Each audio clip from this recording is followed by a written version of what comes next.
Hello everyone, I am Jahangir Tadvi. Dear friends, once again I welcome to all of you. We are learning sulfonamide. Sulfonamide is the another group of the antibiotics. Dear friends, first lecture में अपने sulphonamide की हमने ये study किया है कि जो sulphonamide antibiotics है उसकी केमिकल स्ट्रक्चर की स्टडी की और उसका जो स्पेक्ट्रम था मतलब किस टाइप के बैक्टीरिया के अगेंस्ट में ये इफेक्टिव इसकी अपन स्टडी की। आज अपन पढ़ने वाले हैं mechanism of action of sulfonamide. Let's start to learn different sulfonamide were the first antibiotic effective against the pyogenic bacterial infections। मतलब सल्फोनामाइड एक ऐसी एंटीबायोटिक है, पहली एंटीबायोटिक जो पायोजेनिक इन्फेक्टिव जो इन्फेक्शंस थे मतलब जो पस फॉर्मिंग जो बैक्टीरिया थे उनके अगेंस्ट में ये इफेक्टिव थे dear friends. Then sulphonamido chrysoidine means prontosil red, ये क्या है, डाई है dear friends, was one of the dye included by the DOMAC to treat the experimental streptococcal infection in mice and found it to be highly effective। It means कि डोमाक ने क्या किया dear friends कि एक die ली जिसका नाम था प्रोंटोसिल red, उसका यूज किया स्ट्रेप्टोकोकल इन्फेक्शन से स्ट्रेप्टोकोकल इन्फेक्शन के ट्रीटमेंट के लिए डियर फ्रेंड्स माइस के अंदर, और ये पाया कि ये जो प्रोंटोसिल रेड था स्ट्रेप्टोकोकल इन्फेक्शन के अगेंस्ट में काफ़ी अच्छा इफेक्टिव था डियर फ्रेंड्स। ठीक है, बाय 1937 मतलब बाद में 1937 में ये पाया गया डियर फ्रेंड कि prontosil red broken down in body and release the sulphanilamide which has the active antibacterial agent. बाद में ये पता चला कि जो प्रोंटोसिल रेड है बॉडी में जाने के बाद में मेटाबोलाइज होता है और दूसरे फॉर्म में कन्वर्ट हो जाता है डियर फ्रेंड जिसका नाम है सल्फानिलामाइड, और ये सल्फानिलामाइड जो है तो एंटीबैक्टीरियल एक्टिविटी के लिए रेस्पॉन्सिबल है। तो डियर फ्रेंड प्रीवियस लेक्चर में हमने देखा है कि सल्फानिलामाइड का क्या स्ट्रक्चर है जिसमें हमने केमिस्ट्री देखी है, तो आपको प्रीवियस लेक्चर भी आपको देखना काफ़ी ज़रूरी है डियर फ्रेंड्स। चलिए आगे अपन हम देखते हैं कि मैकेनिज्म ऑफ एक्शन ऑफ सल्फानिलामाइड या फिर हम बोल सकते हैं सल्फोनामाइड एंटीबायोटिक्स। इन एंटीबायोटिक्स का आखिर मैकेनिज्म ऑफ एक्शन क्या है डियर फ्रेंड्स। हमें यह पता है कि कुछ बैक्टीरिया जो होते हैं तो ओन फोलिक एसिड सिंथेसाइज करते हैं डियर फ्रेंड्स। ठीक है, कुछ बैक्टीरिया कहते हैं अपना खुद का फोलिक एसिड सिंथेसाइज करते हैं।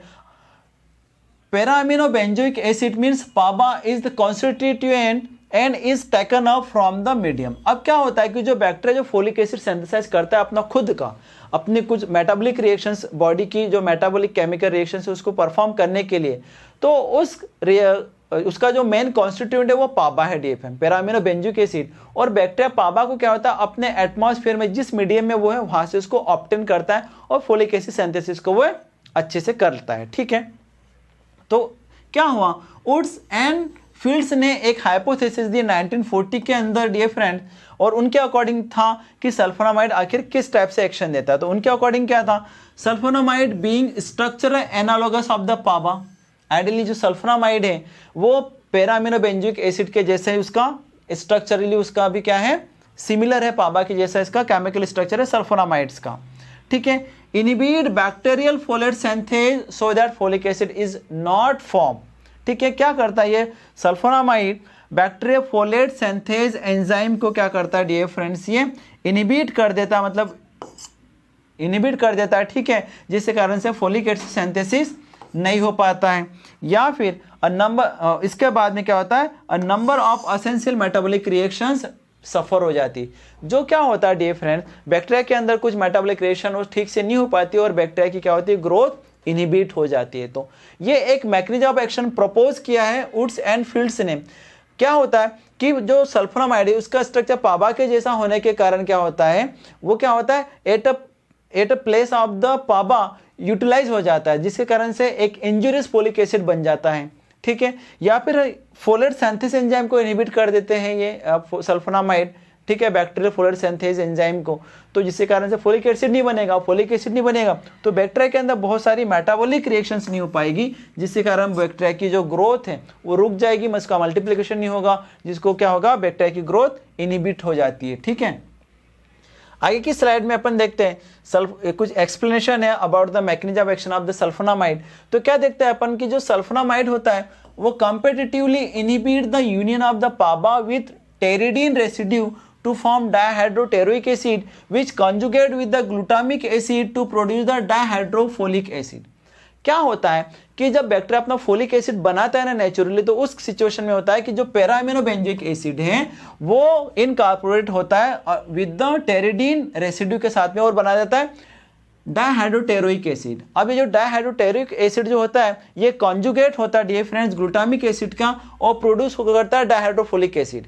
लेकिन हमारा जो सल्फोनामाइड है वो क्या करता है डियर फ्रेंड्स, इस पैरा अमीनो बेंजोइक एसिड की जगह पर जाके बाइंड हो जाता है अलॉन्ग विद द टेरिडीन रेसिड्यू के साथ में, ठीक है। और टेरिडीन रेसिड्यू के साथ में अगर ये बाइंड होगा तो ऑब्वियसली वहां पे सल्फोनामाइड तो फोलिक एसिड तो नहीं बन पाएगा, क्योंकि पाबा अगर कॉन्जुगेट होता टेरिडीन रेसिड्यू के साथ में तो जरूर सल्फोनामाइड बनता। बट अब पाबा की जगह पे कौन बाइंड हो गया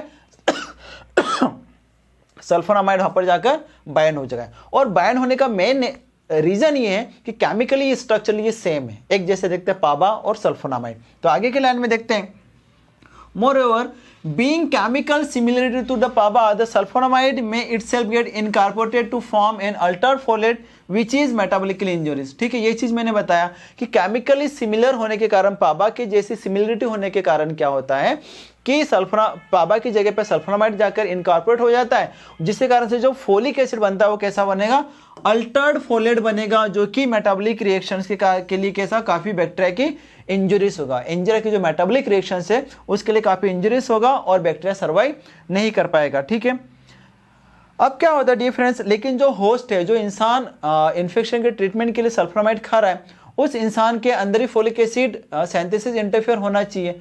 लेकिन क्या होता है कि उस होस्ट के अंदर फोलिक एसिड सिंथेसिस इंटरफेयर नहीं हो सकता, क्योंकि इंसान जो होता है, जो होस्ट है, वो क्या करता है, वो जो ऑलरेडी बना बनाया जो फोलिक एसिड है ना, सप्लाइड जो फोलिक एसिड है उसको यूटिलाइज करता है डिफरेंट। इसलिए क्या होता है, सल्फोनामाइड होस्ट को अनअफेक्टेड रखता है। ठीक है, मीन्स उसको अफेक्ट नहीं कर पाता है। ठीक है, देन कुछ एविडेंस है इस मैकेनिज्म ऑफ एक्शन के हम देखते हैं जो ये फेवर करते हैं सल्फोनामाइड का, कि ये इस टाइप से मैकेनिज्म ऑफ एक्शन होता है कि फोलेट सिंथेसिस एंजाइम को इनहिबिट करते हैं या फिर वहां जाकर ये पाबा की जगह पे इनकॉर्पोरेट होता है। इसके लिए कुछ यहाँ पर एविडेंस दिए गए हैं साइंटिस्ट लोगों ने, जैसे कि para amino benzoic acid in small quantity antagonize the antibacterial action of the sulphonamide.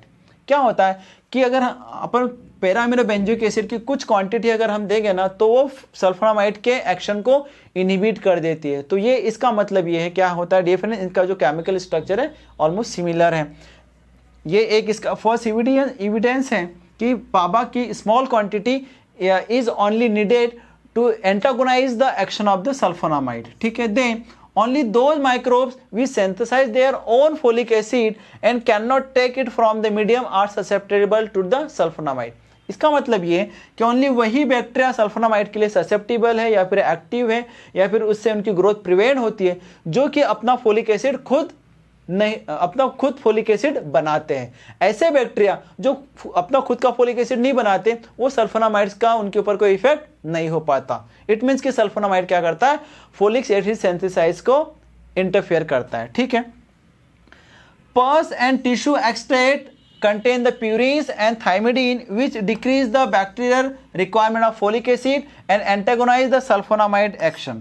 ठीक है, अब इनका मतलब ये है कि डियर फ्रेंड, जो बैक्टीरिया पर्स में या फिर टिश्यू एक्सट्रैक्ट के अंदर है, जिसके अंदर क्या होता है, टिश्यू प्यूरिन और थाइमिडीन होता है, वो क्या करता है, बैक्टीरिया की जो रिक्वायरमेंट होती है फोलिक एसिड को ये रिड्यूस कर देते हैं प्यूरिन और thymidine.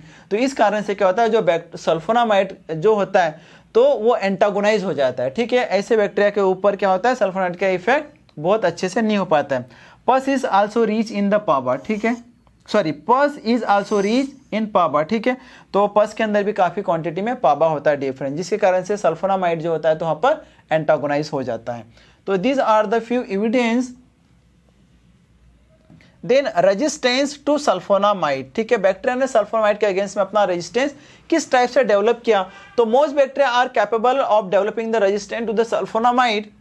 Prominent among these are the gonococci, pneumococci, Staphylococcus aureus, meningococci, E. coli, Shigella, Streptococcus pyogenes, Streptococcus viridans and anaerobes। ठीक है, डिफरेंस ये कुछ ऐसे बैक्टीरिया जिन्होंने क्या किया, सल्फोनामाइड्स के अगेंस्ट में रेजिस्टेंस डेवलप कर लिया। अब रेजिस्टेंस डेवलप तो किया, बट कैसे डेवलप किया, कौन से ऐसा मैकेनिज्म है जिसके थ्रू बैक्टीरिया ने अपना रेजिस्टेंस डेवलप किया अगेंस्ट द सल्फोनामाइड। तो देखते हैं अपन जो पाथवे है produce increase amount of the PABA, ठीक है, ज़्यादा क्वांटिटी में para amino benzoic acid produce करके क्या किया इन्होंने, रेजिस्टेंस डेवलप किया। जैसे हमने देखा कि स्मॉल क्वांटिटी जो है पाबा की वो सफिशिएंट है to antagonise the sulphonamide, sulphonamide के एक्शन को एंटागोनाइज करने के लिए स्मॉल क्वांटिटी होती है पाबा की वो सफिशिएंट होती है। तो बैक्टीरिया ने क्या किया, ज़्यादा अमाउंट में पाबा प्रोड्यूस करके जो सल्फोनामाइड है उसको उसके अगेंस्ट में रेजिस्टेंट डेवलप किया। या फिर folate synthase, their folate synthase enzyme has low affinity for the sulphonamide,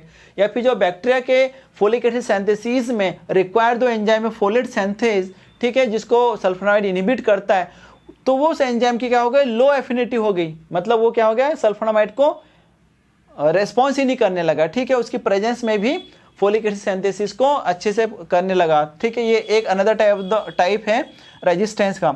adopt an alternative pathway in folates metabolism, folate metabolism का जो होता है तो एक दूसरा ही पाथवे डेवलप कर लिया।